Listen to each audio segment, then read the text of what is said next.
Yo, what's up everybody? It's James Robinson here, and listen up because today we're about to break some travel myths. I'm talking about experiencing paradise without emptying your wallet. We're headed straight to Goa, India, and we're doing it on a shoestring budget. Just 500 rupees a day. That's right, you heard me correctly. We're diving headfirst into the heart of Goa, exploring its buzzing markets, serene beaches and historic forts, all while sticking to our super tight budget. We'll show you some of the best spots you can visit without breaking the bank. So, are you ready to ditch the luxury resorts and overpriced tourist traps? Let's get this adventure started. Alright, first up we're hitting the beach. Not just any beach, Baga Beach, baby. This place is iconic Goa. Picture golden sand, turquoise water, and a whole lot of energy. And the best part, being here soaking up the sun, feeling the sand between your toes.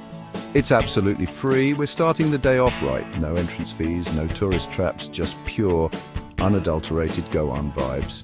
Grab a spot on the sand, take a dip in the ocean, and let's just appreciate the fact that paradise doesn't have to cost a fortune. You know what I'm saying? This is how you travel smart, people. Next up, we're diving headfirst into the chaos and colour of the Anjuna flea market. This place is a sensory overload in the best way possible.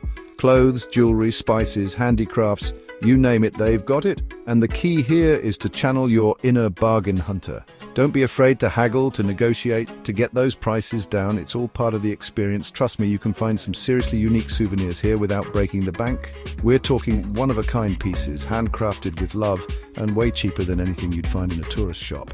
This is authentic Goa, my friends. Alright, time for a little history lesson. But don't worry, this one won't put you to sleep. We're talking about Fort Aguada, a 17th century Portuguese fort that's straight out of a history book. And the best part? Entry is completely free. You can walk the ramparts, explore the old prison cells, and soak up those incredible views of the Arabian Sea. This is what travel is all about, you know? Experiencing history firsthand, connecting with the past, and doing it all without spending a dime. Alright, all that exploring has worked up an appetite, right? Well, get ready for a culinary adventure because we're about to have lunch at Vinayak Family Restaurant. This place is a local favourite, and for good reason. We're talking authentic Goan cuisine, bursting with flavour and unbelievably affordable. Think seafood curries, spicy vindaloo, fluffy naan bread, the works. And the portions, huge. You'll be rolling out of here with a full stomach and a happy wallet. This is the kind of meal that sticks with you, you know? Real home-cooked food made with love and tradition. This is the heart and soul of Goa right here. As the day winds down, we're heading to our final destination, Chapora Fort.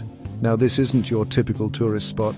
It's a little off the beaten path, a little more rugged, but trust me, it's worth the effort. Because up here, perched on top of this ancient fort, you're treated to the most breathtaking sunset views you've ever seen. We're talking panoramic vistas of the coastline, the sky ablaze with colour, the kind of moment that takes your breath away. And the best part, it's completely free. No entrance fees, no crowds, just you and the beauty of nature. This is how you end a perfect day in Goa, my friends. And there you have it, a full day in Goa for just Rs500. From the beaches to the markets to the historical forts, we experience the best of what Goa has to offer without breaking the bank. So yeah, you don't need a suitcase full of cash to have an unforgettable travel experience. All you need is a sense of adventure, a willingness to explore, and maybe a little bit of haggling skills. Don't forget to like, share and subscribe for more budget travel tips.